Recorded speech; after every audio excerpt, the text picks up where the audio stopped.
Hey, welcome back to Limitless. Take 5. Bishop Scotty Scott, Pastor Kevin here, and we're going to continue on the Lord's Prayer. Bishop, go ahead. So we've gone through the person of prayer, our Father which art in heaven. We've gone through the praise of prayer, in the name, hallowed be thy name. And now it's your kingdom come. That yes, he's your Father, but he's so holy and so separated, because while he is your Father, he is the King. The King. That when he says, come boldly under the throne of grace, he said, I want you to know you're still coming to a throne, even when you're talking about my grace. That I don't want you, yes, you can crawl up on my lap, but no, when you crawl in my lap, the lap you're sitting on is sitting on a throne. If you don't know me as King, you can't know me as Father, because you'll take me as Father so familiar that you forget that I'm King, that I am the King of glory.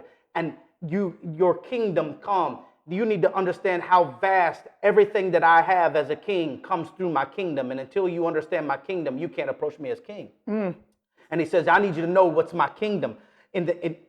Isaiah saw a picture of him in his majesty and his glory in Isaiah 6. He said, when I went into the temple, he said, when I went into the temple, I saw the Lord high and lifted up, and the train of his glory filled the temple. What that was, I saw him sitting on his throne. And he said, when I saw him sitting on his throne, now understand, he makes heaven his throne and earth his footstool.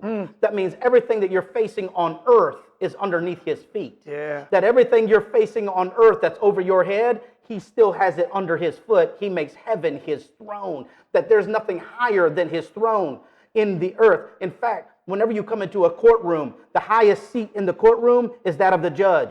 That's why when he comes in, everybody has to stand. All rise. The reason why you have to all rise is because I want you to sit down, but you don't sit till I sit, because I want you to understand that when I sit, after I sit, you sit, and you're going to see that when you sit, your seat in here is lower than my seat. Because I want you to understand that if your seat is higher than my seat, then you have jurisdiction over me. But I need every seat lower than me as the judge, because anything that's under my seat is under my control and under my jurisdiction in this room. And he said he makes heaven his throne and earth his footstool. The highest thing in all of existence is the throne of God, because everything under that throne is underneath his jurisdiction. The heavens are his, the earth is his, and the fullness thereof. Isaiah picked this in and said, I saw the Lord high and lifted up, and the train of his glory filled the temple. That train, back in that day, whenever a king came into the temple to worship, however great the kingdom was, is how long the train was.